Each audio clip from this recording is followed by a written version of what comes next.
You likely have a small graveyard in your home. Maybe it is a guitar covered in dust that has been untouched for months, or a pile of language books bought with excitement but rarely opened. Maybe it is an unfinished coding project sitting on your computer. And whenever you notice these things, you feel a brief sting of guilt. Society has many labels for this. They call it being flaky. They call it lacking grit, or the most well-known label, jack of all trades, master of none. The story is always similar. You begin with strong enthusiasm, absorb information eagerly, and feel certain this is the thing that will last. Then just as it starts to matter, the feeling disappears. You lose interest, you stop, and you move on to something new. After repeating this cycle for years, self-criticism begins. You look at your history and wonder why you cannot stay with one thing, why you always quit. But today I want to suggest another way to see it, one that is more compassionate and more grounded in science. It is easy to think that sampling many interests is a flaw, but in reality you share the same basic foundation as a brilliant polymath. You have a strong knowledge instinct.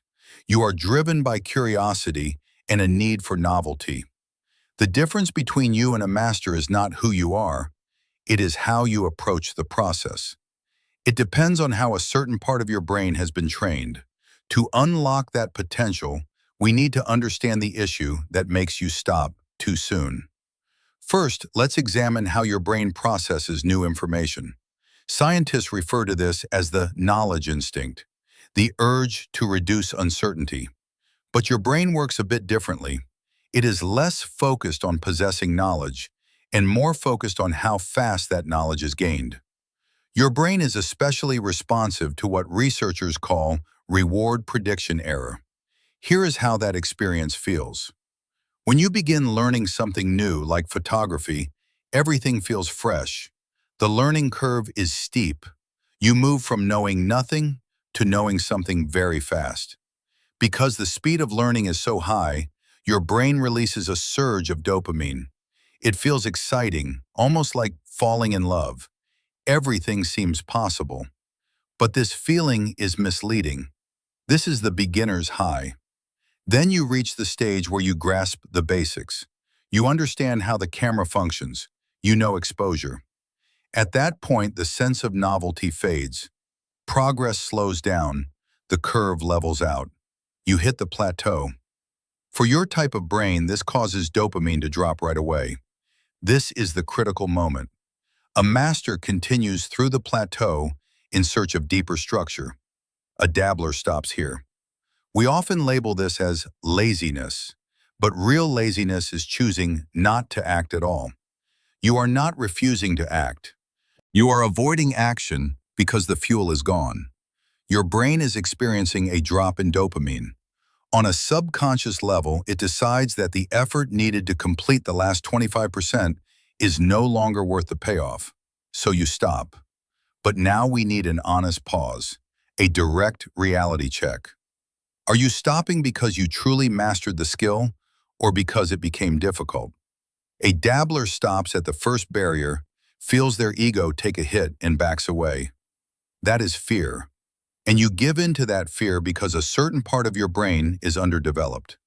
We often describe grit or willpower as if they are mysterious personality traits, as if you either have them or you do not.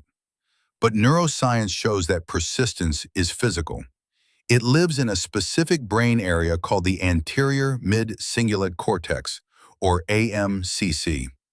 You can think of the AMCC as a muscle in your brain. Research shows this region activates when you do something you do not want to do. If you enjoy the task, the AMCC stays inactive. If you dislike the task but do it anyway, the AMCC activates. When this muscle carries load, it grows.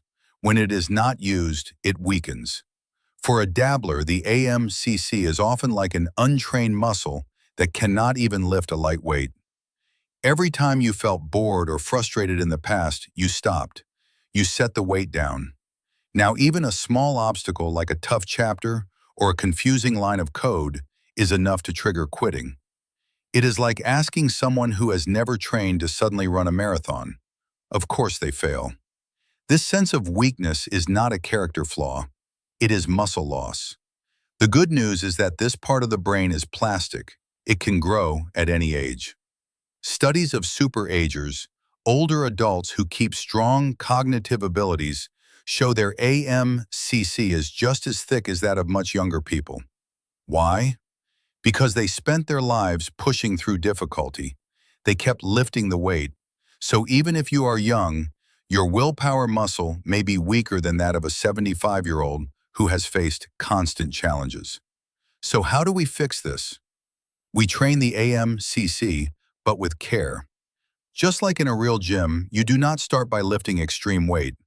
That leads to injury and quitting. You need gradual progression.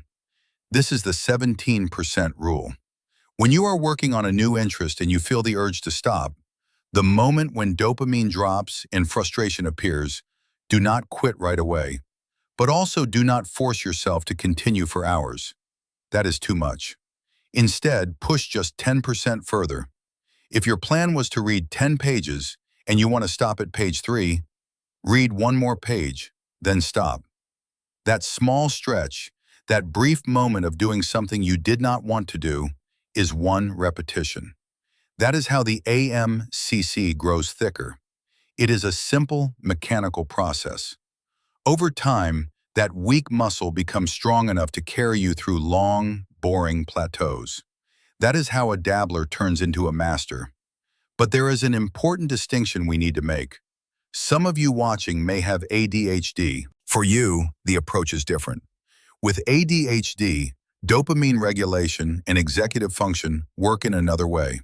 This video is for educational purposes only. Trying to force progress using willpower alone can be ineffective or even damaging. It can lead to burnout and shame. For an ADHD brain, internal grit is not enough. You need external structure. You need visual task breakdowns, turning work into very small, visible steps so progress is clear. You need time visualization, using timers so the task does not feel endless.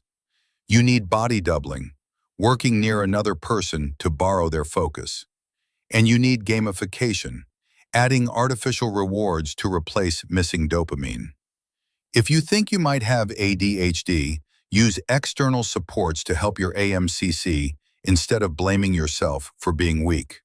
There is one last obstacle we need to address: intolerance to boredom. The plateau feels so uncomfortable because your normal level of stimulation is set too high. We live surrounded by intense stimuli: TikTok, Instagram, sugar, video games. These constantly flood your brain with easy dopamine. Next to a 15-second video, learning a language or practicing an instrument feels painfully slow and dull. Your brain is tuned to loud, high-intensity input, so when you sit down to do quiet, focused work, it can feel suffocating. You need to actively address this boredom intolerance. You need a dopamine reset. This does not mean cutting yourself off from the world. It means controlling stimulation during work sessions. When you practice your hobby, leave your phone in another room. Turn off the music. Let yourself feel bored. We usually treat boredom as a signal to stop. But boredom is actually the blank state needed for deep learning.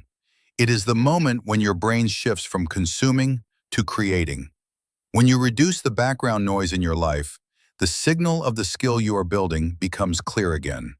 So here is my suggestion. You are at a new beginning. I want you to give yourself a 6-month challenge. Choose one interest. Only one. It does not need to be your career. It can be anything. Commit to staying with it for 6 months. Forget about becoming an expert. The goal is simply to experience deliberate practice.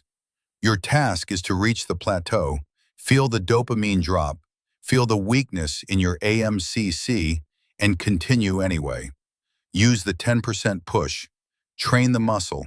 Discover your baseline. Once you prove to yourself that you can move through the dip, a new identity will emerge. You will see that being a dabbler was only temporary. You are becoming a polymath in training.